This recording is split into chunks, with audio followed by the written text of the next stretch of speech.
क्या आपको आपके दादा के दादा के दादा का नाम पता है? शायद नहीं, मुझे भी नहीं मालूम। और अगर वंशावली या लीनिएज मेंटेन्ड है ना, और देखकर पता भी कर लिया जाए, तो याद कौन रखता है भाई? कोई नहीं रखता यूजुअली।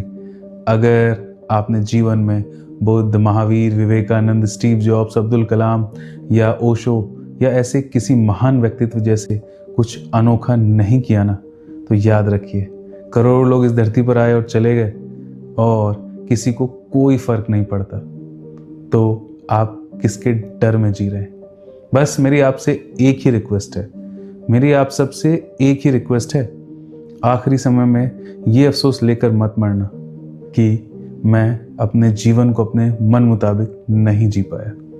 पिछले हफ्ते मैं एक इवेंट में था और वहाँ एक बहुत ही होनहार स्टूडेंट मिला मुझे।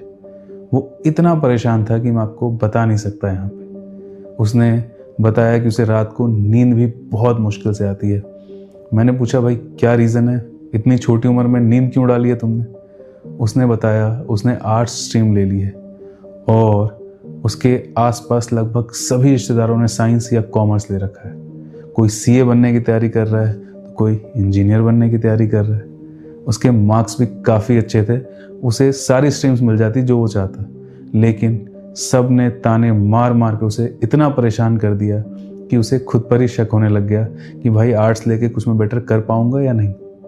मैंने उसे थोड़ा समझाया, तब जाकर उसे थोड़ा बेटर महसूस हुआ।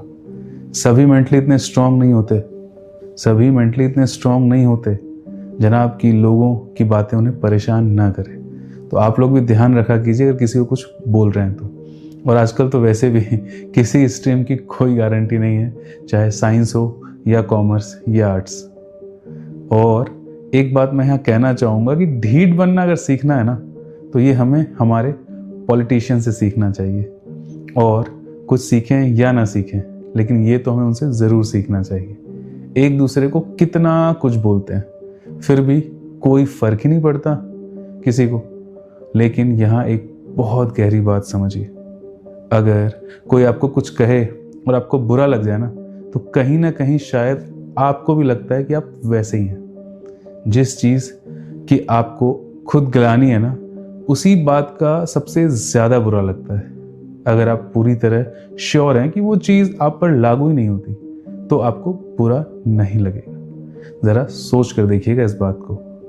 अगर कोई डॉक्टर है और उसे कोई अनपढ़ कह दे, तो क्या उसे बुरा लगेगा? क्या उसे बुरा लगेगा? शायद नहीं।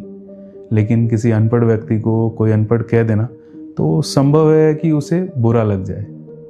मैं तो कहता हूँ कि अपनी कमियों का भी प्रचार खुद ही करो, क्योंकि प्रैक्टिकली इस दुनिया में कोई भी इंसान हर फील्ड में परफेक्ट नहीं हो सकता।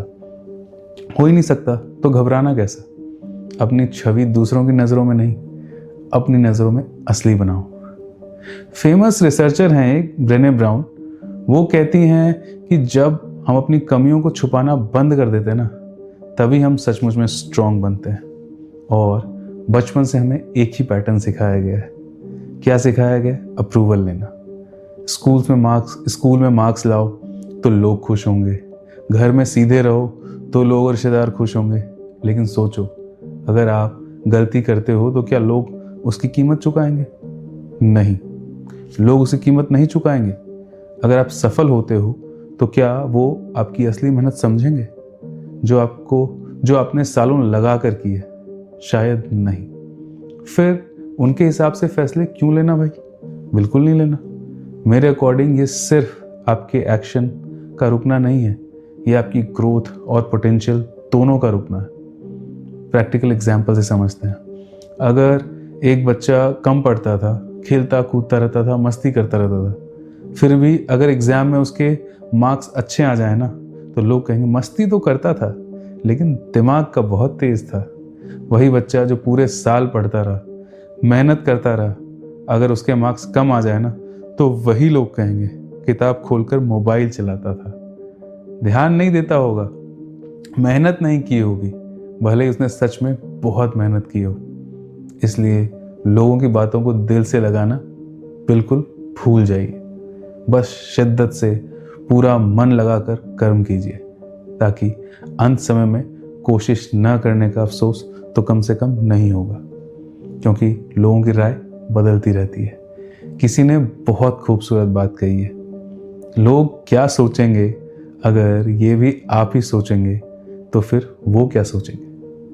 कई बार तो ये डर हकीकत होता ही नहीं है भाई, बस आपकी डरावनी इमेजिनेशंस होती हैं। और जब इमेजिन ही करना है तो कुछ अच्छा इमेजिन करो ना। डरावनी चीज़ों को ही क्यों इमेजिन करना है, डरावनी सिचुएशंस को ही क्यों इमेजिन करना है। समझो, इमेजिनेशन जब बेकाबू हो जाती है तो वो जेल बन जाती है। तो उससे पहले ही बचना शुरू करो। अच्छी चीज़ें इमेजिन करो, अच्छी सिचुएशंस इमेजिन करो। एक रिसर्च तक कहती है कि हम जितना सोचते हैं कि लोग हमें जज कर रहे हैं, असल में उतना ध्यान ही नहीं दे रहे होते। इसे हम स्पॉटलाइट इफेक्ट कहते हैं। इसके बारे में आप खुद भी इंटरनेट पे पढ़ सकते हो और जान सकते हो। लोगों की जजमेंट तो फिक्स है, चॉइस सिर्फ इतनी है कि आप किस बात के लिए जज होना चाहते हो, अपने सपनों के लिए या अपने डर के लिए। और जिन लोगों से आप डरते हो ना, क्या उनकी लाइफ पूरी तरह से सॉर्टेड है, पूरी तरह से परफेक्ट है? अगर नहीं तो उनकी राय का वजन आपके जीवन में इतना क्यों? जिस दिन माइक्रोसॉफ्ट या फेसबुक शुरू हुई होगी ना, बिल गेट्स साहब और मार्क जकरबर्ग साहब को भी नहीं पता होगा कि ये इतनी बड़ी बन जाएगी। प्रयास करना ज़रूरी है, रिजल्ट का किसी को पता नहीं होता। जो समय और एनर्जी आप लोग क्या कहेंगे में लगा रहे हो ना, उसे अपने काम में 100% एफर्ट के साथ लगाओ। डेस्टिनेशन तो सबका सेम है, मृत्यु। कोई लंबोर्गिनी से जा रहा है तो कोई मारुति से, तो कोई मोटरसाइकिल से, तो कोई साइकिल से, तो कोई पैदल। फर्क सिर्फ इससे पड़ता है कि आपने अपना सफ़र कैसे जिया। आज़ादी का मतलब ये नहीं कि कोई आपको जज ना करे, आज़ादी का मतलब है कि आपको फ़र्क ना पड़े। सबकी सुनो बट करो अपनी, रिस्पेक्ट दो पर अपनी पहचान मत खोना।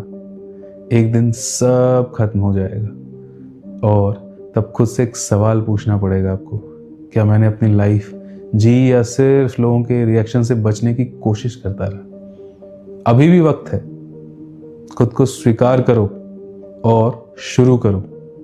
वो करो जो आपको सुकून दे, जो आपको खुशी दे। साइकोलॉजी भी यही कहती है, सेल्फ डिटर्मिनेशन थ्योरी के अनुसार असली खुशी तब आती है जब आप अपने फैसले खुद लेते हैं, ना कि लोग क्या कहेंगे के हिसाब से। मिलते हैं अपनी अगली वीडियो में बैलेंस के एक और नए पर्सपेक्टिव के साथ।